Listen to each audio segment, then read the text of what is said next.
Okay, Armchair Engineer 85, late evening, y'all. I just want to have a quick little talk about Yamaha leaving the snowmobile market. There's been a lot of people ranting and raving online. I've waited to do this video. I think it's too bad. I love Yamaha. I've owned a few Yamaha sleds in my life. I'm a big time snowmobiler, and it kind of saddens me.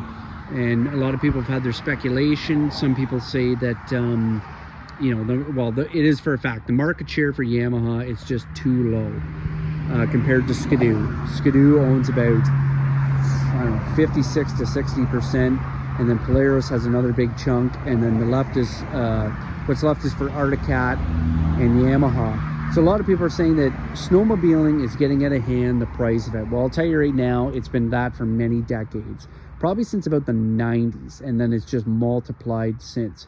So the question is, and the question that I want to talk about right now is, how can we do snowmobiling affordable? You can go the vintage route, you can go like the late model, like or early 90s or whatever, or 80s. But if you wanted to be like, okay, I want a modern-ish sled, and I want to be able to go long distance with it, what can I do and how can I do it to do it affordable? Well, I did that at one point in my life, and I'm going to show you right now. So what I got right here is my 2004 Skidoo SDI. When I bought this sled, the engine was blown. It had a hole through one of the pistons. The best part about this sled was I got told by somebody that said, you know what you should do? If you want a decent, reliable sled and you want a project, go get yourself an SDI. They're fuel injected, they're not carbureted, they're modern, the first gen, and they're very plentiful. There's lots of parts available, and I mean, this first gen Rev, excuse me, they sold a lot of. So I ended up finding, I put it out on Kijiji, I found a guy, he was selling one, and I got it for $1,600, which is very cheap. But the best part about it is that it came with a ridiculous amount of new parts. Like, I mean, new parts still in the box, still in the wrapper, still in the package. It was crazy. And this was at the time when COVID hit, that it was, you know, it was hard to get parts, you know, the supply chain, blah, blah, blah, if you believe it or whatever. And then even just to get to a store. So when I bought this sled, and I'm going to try and remember here because it was crazy, I got a brand new belt with it. It had a good belt with it, but I had a brand new one still in the package. I got a brand new cylinder. I got 2 brand new pistons. I got a brand new in the package gasket kit. It had a track on it, and I got a second track with it too. It wasn't brand new, but it was in very good shape. This seat and this caddy, it didn't come with it. I added that well after the fact. What else did it come with? If I walk around it here, I'll be able to let you know. It came with an MBRP aftermarket exhaust, and the best part about it was I sold that exhaust.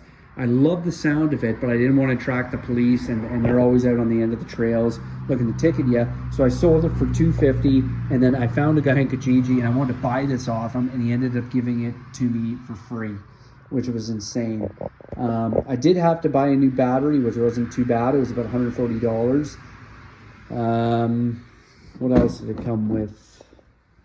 I think that was about it. There might be a couple more things, but I don't recall. But the point was everything, oh, it came with all new bearings, a whole sleeve of bearings to redo the skid, which was awesome. Not all of them needed them, but I was able to completely redo the skid and have a refreshed skid.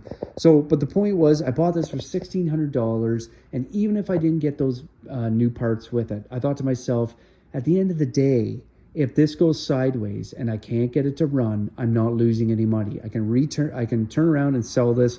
There's tons of part guys that buy these, strip them down for parts, and then resell them, which is another great aspect of making snowmobiling cheap. If you need parts, especially Skidoo, because they're so plentiful, if you need parts, you can find guys that are selling used parts that are in great condition, and you can literally get them for a third or a quarter of the price. So this is how I was able to enter snowmobiling at a decent price. By the time all was said and done, if you take the rear seat off in the rear caddy, and I don't include those because I can turn around and sell these no problem.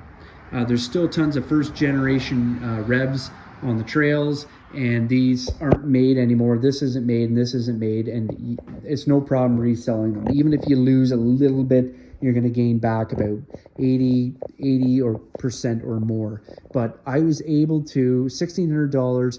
Probably by the time all was said and done, I probably had $2,200 into this sled. I had to replace this front bumper. It had a little crack. It was originally black, so I found a part guy, and he sold me a new one. I added this cool yellow skid plate just for the fact of it. It was cheap as well. But like I said, the point is, it did not cost a lot. I could easily turn around and sell this sled and make money off it. How many people could say that for snowmobiling? So I just wanted to give you guys a bit of a heads up as to what you can do to make snowmobiling affordable if you truly want it. And I understand some people don't have the know-how. I didn't, but I learned. And some people don't have the time. I don't really have the time, but I make it my beeswax to every day do a little bit, and it adds up over the course of, many months. So that's just it. I work with a lot of guys that buy snowmobiles. They'll trade in their sled every year or every second year, and I just can't do that. They're paying more per year for a sled, like just in payments. In 1 year, they're paying more than I paid for this entire sled, complete out the door, fixed, trail worthy. That to me is a win, and that's how I like to do things. I'm always budget oriented, which I know people say, well, snowmobiling, give your head a shake. Like snowmobiling and having a budget don't go hand in hand. Well, guess what? See that thing over there? And see that thing against the wall? Yeah, I race. And if there's one thing that doesn't go hand in hand, it's racing and a budget. But I still do it because I'm not willing to empty my wallet just because people say, well, that's what you have to do. And you always have to have the latest and greatest thing. And you have to have a warranty. Guess what? You are the warranty.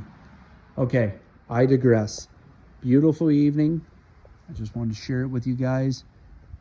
Armchair Engineer 85 out.